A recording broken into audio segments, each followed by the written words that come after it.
From Hollywood, it's time now for Edmond O'Brien as... Johnny Dollar. This is Bill Hudson, Johnny. Grand Industrial Assurance. Remember?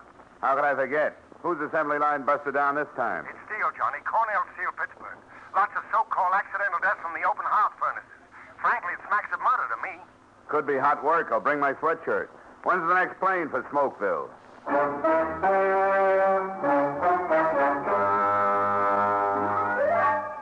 Edmond O'Brien in another transcribed adventure of the man with the action-packed expense account. America's fabulous freelance insurance investigator. Yours truly, Johnny Dollar.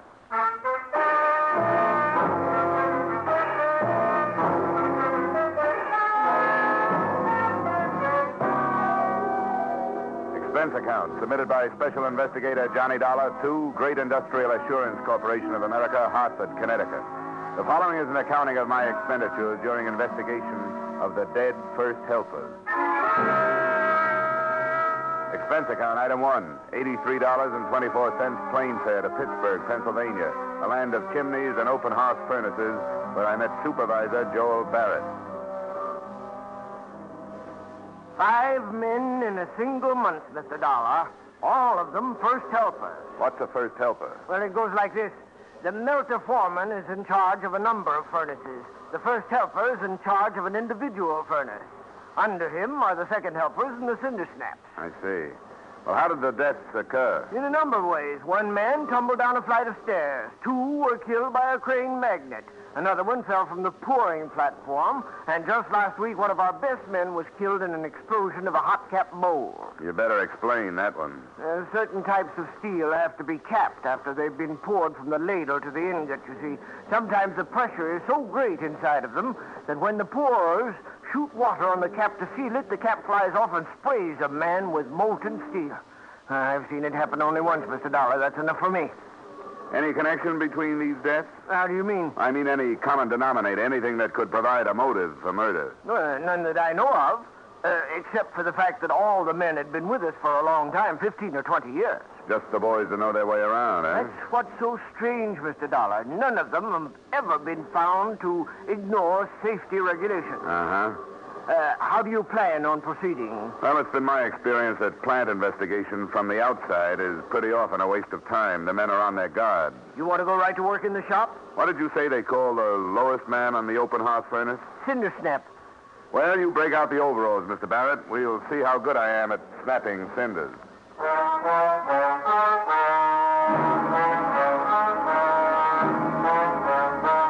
Expense account, item 2, 25 cents for work cap. Every other item of equipment provided by the company. Expense account, item 3, $1 for blister salve and adhesive tape for hands after first 8 hours of work. Expense account, item 4, 75 cents for liniment for back after second 8 hours of work. Expense account, item 5, $10 first union fees, United Steelworkers CIO. Footnote, the fourth day on the job is the hardest. Dollar! Yeah! Silicon! What? Silicon! The wheelbarrow! Come on! Right! Move! Joel!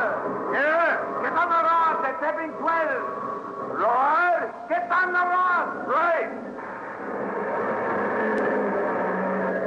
Joel! Yeah! Where's the silicon? Well, I gotta get on the rod! Well, get to the rod, the silicon, and we're banging it! You're what? Hurry up! Joel, get on the rod! Get on the rod!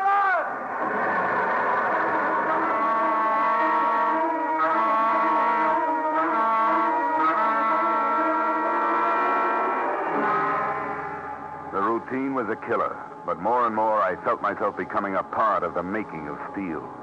It's really something to watch the straight white-hot steam pound into the ingot molds from the ladles.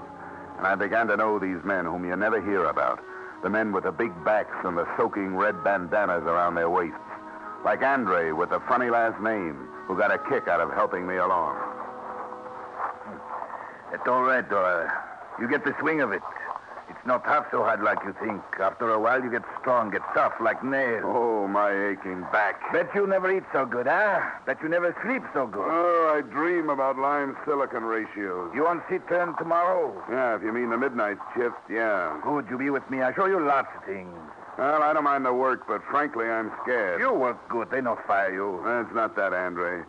I mean cranes and scrap cars and ladles of steel 3,000 degrees hot. You learn how to go around. You have no trouble. You remember the rule. You have no trouble. You'll be fine. Maybe. But some of the boys were saying that 5 men died in the last month. And boys that should know how to get around. Right, Andre? Accident always happen. Fools, the old ones, they are the careless ones. They know. They think they know so well the rule, and they slip and poof. Yeah, you said it. Poof. But sometimes it isn't so easy to make friends in a steel mill. Sometimes, no matter how hard you try, you know that you've lived too soft a life to ever get information from a steel man like Joe Poland. I found him in the company cafeteria. Where do you come? Chicago. You no look Chicago. What do I look? You look from office building. Where you work before? Office building. Your hand like baby, soft like milk. How'd they take you? Guess I've got an honest face. What? Give it. Eat your soup. It's getting cold.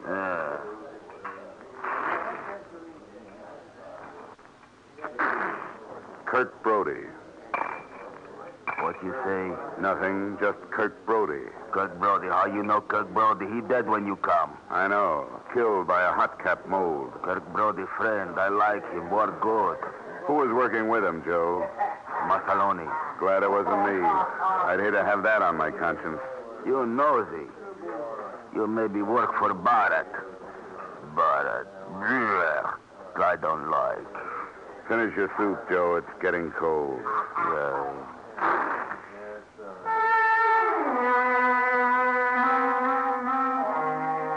But then there was Fred, another first helper, who helped me understand the general feeling about Mr. Barrett. You'll learn what it's like, Dollar. You married? Not yet. Well, if you were married and maybe had a couple of kids, you'd find out. You'd lie awake at night and you'd wonder, will it be me? Will I get that blue slip tomorrow? What if something happened to me?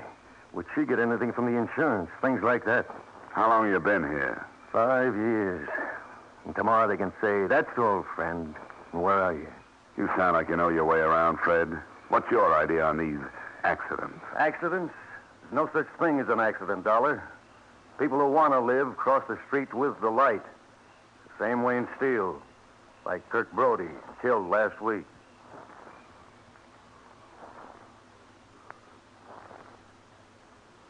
I decided to pay Kirk Brody's widow a call, but there was so little to go on, I had nothing to lose. She lived in a cold water flat. There was still a black wreath in the door.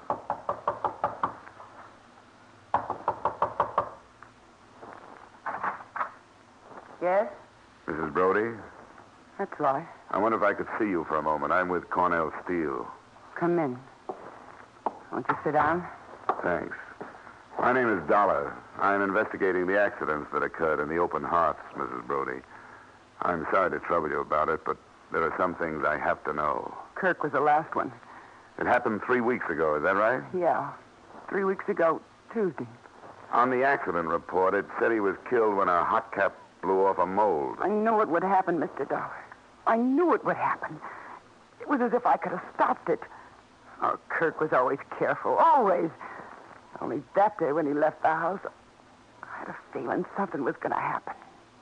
I said, Kirk, please be careful. He smiled. It was the last I saw. I won't trouble you any further, Mrs. Brody. Oh, no.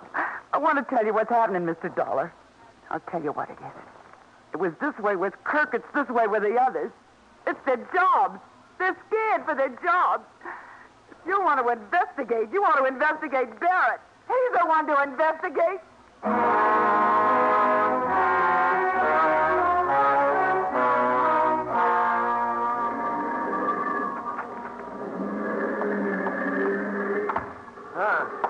Hope nobody saw you come in here. Nobody did, Barrett. What'd you find out? Well, nothing you could call factual, but there's some kind of tension in the shop. Something's going on. Well, production is holding its own. No, they work all right. But it's like they're frightened of something. I want to look at your employment records. Well, sure thing. Right in that file drawer. Thanks. You know, it certainly is odd, Dollar. Every one of the men killed was alone at the time. No witnesses at all. Oh, really? That's something you neglected to tell me on my first visit here, Mr. Barrett. Slipped my mind. Yeah, it seems several other things slipped your mind. What do you mean? Well, like a little communication I found on the bulletin board in the locker room. What communication? To the effect that due to various conditions beyond our control, layoffs will be necessary in some cases, and men will be laid off consistent with their seniority. Now, what possible connection could that have with the 5 deaths? You had the answer to that question, but I had to find it out on my own. I don't call that active cooperation, Mr. Barrett. What's that, The 5 men were killed in order of seniority. The killer, whoever he is, obviously is scared to death of losing his job. According to your files, the next man slated for accidental death is another first helper, Mike Baroldi. Now, you knew all that. Why didn't you speak up? Well, I don't know. It never hit me as particularly important. You know Cornell Steel isn't laying off anybody right now. Maybe you're trying to scare the men into more work. And I doubt if that's company policy, Mr. Barrett. You have your job to do, Dollar. That's to find this killer. I have my job to do. That's to boost production. Is that all right with you? Perfectly all right. And I'll take my job any day.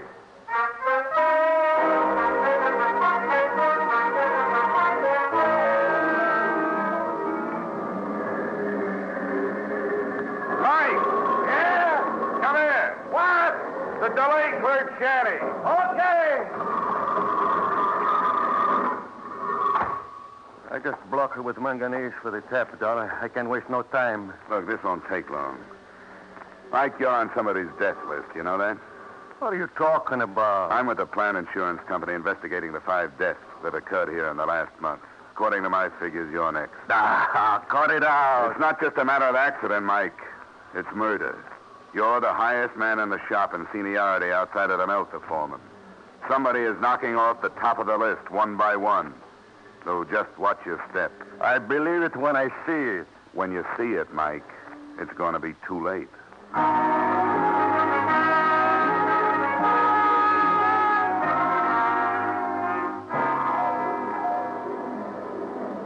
That night, toward the end of the shift, must have been about 6 in the morning, Mike was cleaning cinders from the furnace floor on the tap hole side. I was making it my business to keep an eye on him. He was sweeping the cinders off the platform down into the empty ladle pit 30 feet below. As a first helper, it wasn't his job, but Mike was like that. Suddenly, from the other side of the furnace came the huge figure of a man in an asbestos cloak and hood over his head and body.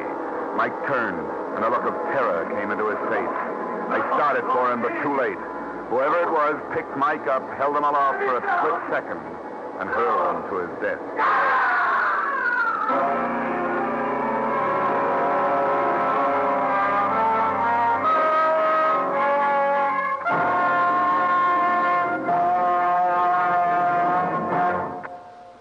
In just a moment, we'll return to the second act of yours truly, Johnny Dollar. But first, to politely paraphrase history, George burns while Gracie fiddles.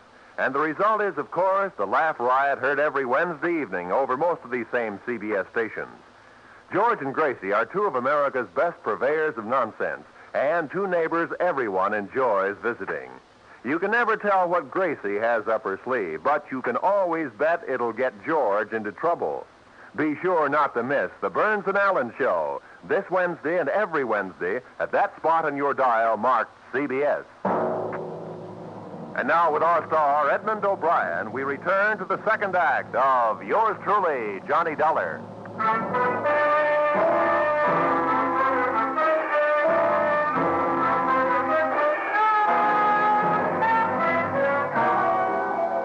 They gathered around the body of Mike Baroldi, and I gave chase to the killer. It was like running after a brown ghost. He ducked up the aisle between furnaces and hopped gingerly over the coupling of a train of coal scrap. I wasn't so lucky. I climbed up, but my foot got caught in the coupling guide, and I fell on my face. The next thing I remember, I was in the plant inspector's office. He was dismayed. He took one gander at my noggin and launched into Lecture 1A of the Safety Inspector's Manual. And look at this one. Another example. Look at his head. You're lucky to be alive. What rule did you break? Section 3, Code 2. Don't you be funny with me. You know, I could have you fired, you know. I'll bet you could. What have you found out about Mike Baroldi? I filled in a full report. poor man fell over the railing while cleaning the platform. Not quite. What? He was pushed. Pushed? Who pushed him? I don't know. The killer had an asbestos cloak and hood over him. A killer? This is worse than I thought. You got a skeleton key to the lockers? I want to see Mike's belongings. Look, just who do you think you are? I'm with the Grand Insurance Company, mister. You give me the key, and I think we can have this thing straightened out in no time. He was so stunned, he sent me to the Open Heart production office where I got a key. The locker room was empty. I went to Mike Baroldi's locker first. I found his wallet with a pass to the plant in it and $3 in cash. There was a picture of a woman holding a baby. I put the wallet back, looked through the inside pocket of his coat, empty. I closed the locker and started a methodical search of each locker in the place. About 2/3 down the first row, I came to a locker labeled Andre Lemire. I opened it and found what I was looking for, an asbestos cloak and hood. There had been a tear on the sleeve of the cloak worn by the man who had killed Mike Baroldi. I took the cloak with me, locked up, and walked down the aisle to the door. Somebody was coming in just as I was coming out. It was Joe, Big Joe Poland. What you do here, Nosy? Aren't you supposed to be at work? I feel sick. Where's Andre? Andre work. Number 10? Like always, number 10. You nosy fella. I get nosier. Did you ever see this asbestos cloak before? Sure. It used to blow out top hole when they put out new heat. You seen it lately? Like on somebody? Sure. Andre, he have on coat. When? Before. Before what? I don't know. Before. All right, thanks, Joe. See you later. Yeah. You tell Andre Joe's sick. Joe go home. I'll tell him, Joe. Hey, wait. Inspector say Mike Baroldi pushed from rail. That's right. How he know? I told him. How you know? I saw it. You see Andre push Mike, huh?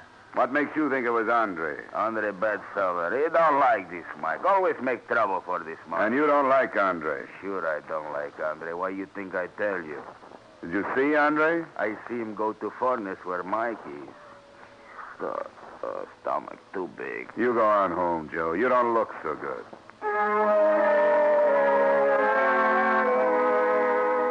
As far as I was concerned, there were two main possibilities, two big boys. One was Joe Poland. The other was Andre Lemire. I stuck the asbestos cloak that I found in Andre's locker in the production office where I could get to it later. The sun had come up, and Andre was standing there, enjoying the fresh air before going down to the locker room. Hello, Dollar. It's a beautiful day. Yeah, it is. It's a beautiful day. That man should have to bury himself in this dirt and filth when all the world is so beautiful. That is the shame, no? Yeah, that's right, Andre. You going home now? Yeah, I go home now, yes. Oh, I have wonderful suggestion. Wonderful suggestion. You come home with me, huh? We have good French meal. You like good French food? Yeah, sounds great. Your wife won't mind? Sure she mind, but who cares for the wife? Ah, come.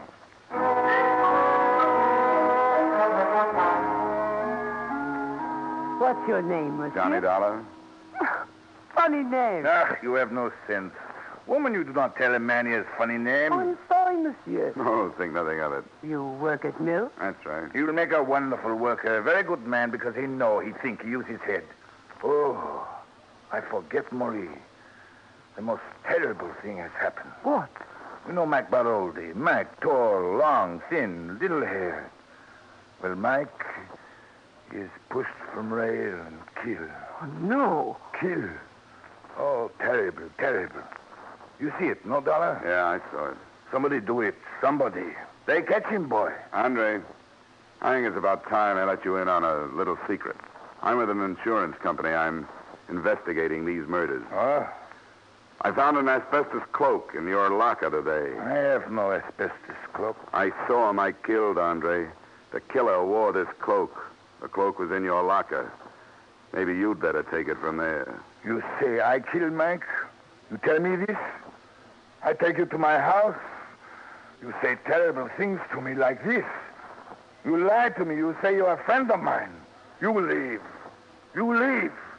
Leave. Well, there goes some nice French cooking.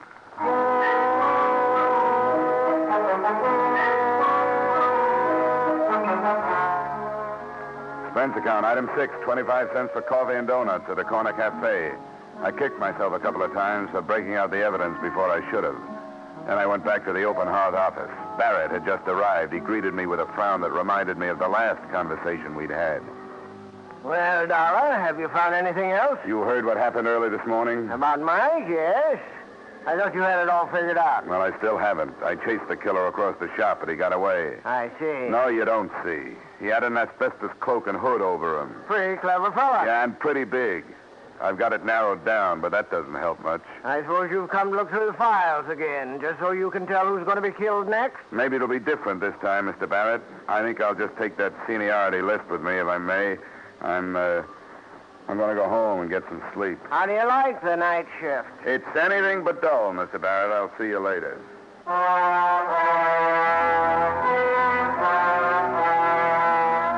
Expense account item 7, $1 even cab fare to boarding house, to which a surprise taxi driver chauffeured his first overalled customer in what must have been years.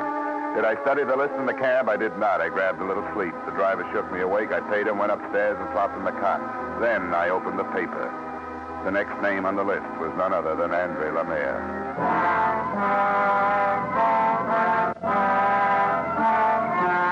Expense account, item 8, 75 cents taxi fare. I got to Andre's in 10 minutes. I was 20 minutes too late. The police were out front.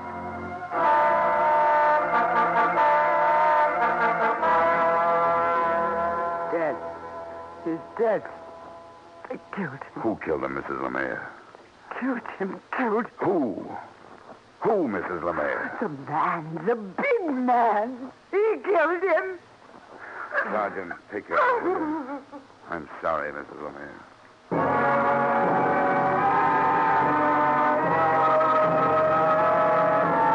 Expense account item 8, cab fare to plant. I tried to tell myself that there was nothing I could have done, that everything had pointed to Andre. But I'd seen his name on the seniority list, right below Mike Baroldi's. I'd drawn too many conclusions. It was clear now. The asbestos cloak in Andre's locker had been a frame. Maybe insurance investigators shouldn't make mistakes, but they do. And sometimes fatal ones. I could lay the blame for Andre's death on nobody but myself. Myself and a big first helper named Joe Poland.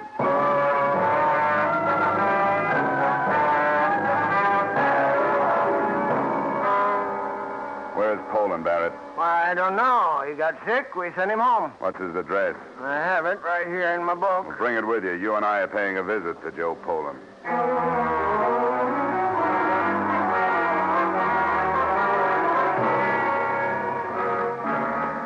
I hope you have a gun, Dollar. Just in case. Knock. You better stand back.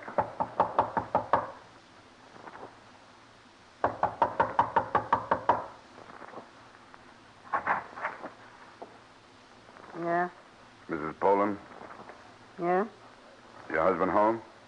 No. We're from the mills. This is Mr. Barrett. Huh? Where can we find your husband, Mrs. Poland? He's not home. Mind if we come in and see? He's not home. Go away. He's not I'm home. sorry, Mrs. Poland. We'll have to make sure. You stop. You try that door, Barrett. I think you'd better try it. You Dollar. go. Right. You go. I call police. He's not here, Barrett. He's not home. I told you he's not home. Mrs. Poland, you may not know it, but your husband is wanted for murder. Murder? Yeah. Now, come on. Tell us where he is. You from Mills? I tell you nothing. Look, Mrs. Poland, be reasonable. Reasonable. You be reasonable. 5 kids. Be reasonable. This place be reasonable. Mills be reasonable. Barrett. You go. I call police. Come on, Barrett.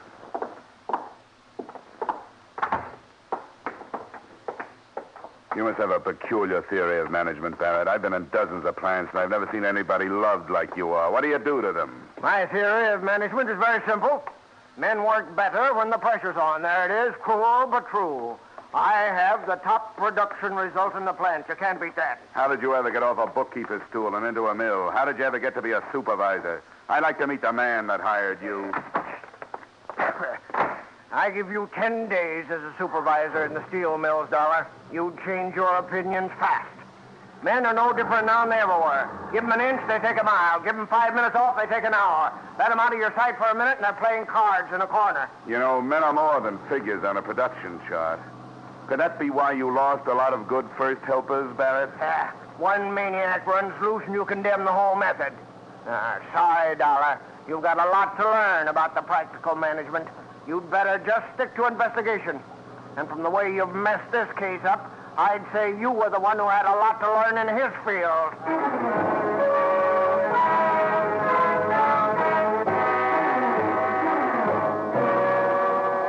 We rode back to the plant without a word. It wasn't just anger. There was so much difference between us, there was just nothing to say. Barrett got off and said he'd call the police if I had proof that Joe Poland was the killer. I said I didn't have any proof and for him to call the police anyhow. I took the stairs to the furnace floor. I knew Poland would be there. I don't know how I knew, I just knew. I wandered from furnace shanty to furnace shanty. I found him at number 12. He was cleaning out the clay of the tap hole before the pour. Joe? Yeah? Take off the hood. What? Come on, Joe. It's all over. Dollar. No good, Dollar.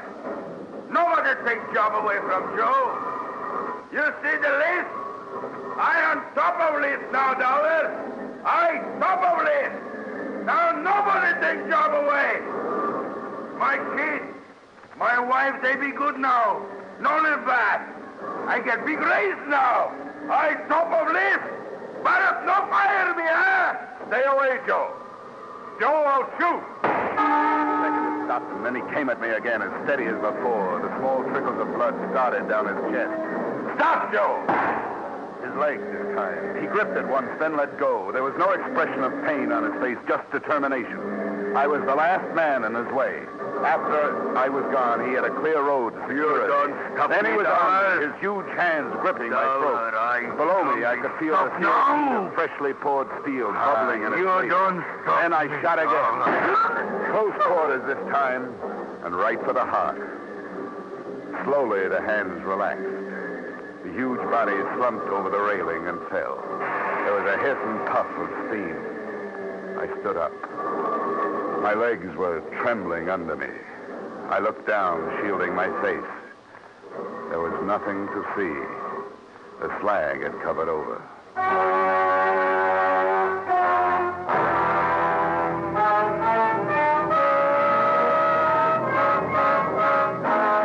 Expense account item 9, $20.53. Flowers for Joe Poland's funeral. They buried a block of steel in place of his body. Barrett was standing there, standing to one side, and Mrs. Poland, and Mrs. Brody, and Mrs. Lemaire. When the minister finished his little speech, Mrs. Poland turned to Barrett. I've never seen hate like that in anyone's eyes. Murderer. You killed him. You killed him, Barrett. You killed them all. You still kill them. They'll all die of your Come on, Mrs. Poland, come on. That isn't going to... Murderer! Come on now. Oh, murderer! Madam Poland, I'm Marie Lemaire. Let me take you home. So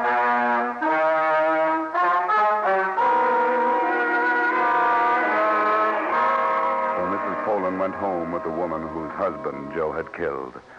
And I wondered, who are the murderers, and where does murder start? Though I don't like to see anyone lose his job, I like petty Simon Legree's even less. So I'm pleased to report that Joel Barrett has been replaced as supervisor. I finally concluded that if you trace a murder far enough, you get right back to every one of us. Expense account total, $520.25. Yours truly, Johnny Dollar.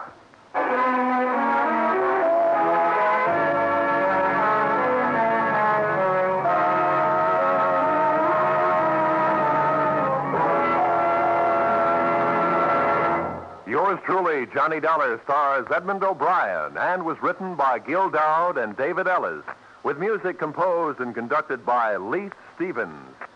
Edmond O'Brien can currently be seen starring in the Harry M. Popkin United Artists production, DOA. Featured in our cast were Joe Forte, Junius Matthews, Jack Petruzzi, Raymond Burr, Jack Crucian, Kay Stewart, and Peggy Weber. Yours truly, Johnny Dollar, is produced and directed by Jaime Del Valle. join us again next week when, from Hollywood, Edmond O'Brien will return in another transcribed adventure of Yours truly, Johnny Dollar.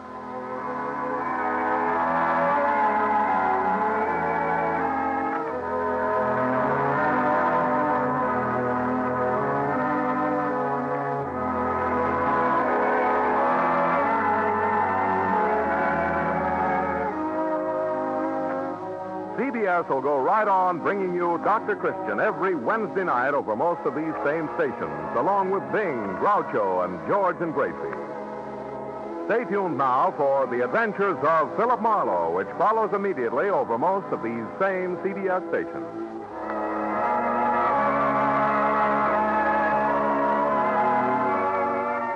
This is CBS, where Wednesday night is Bing Crosby night, the Columbia Broadcasting System.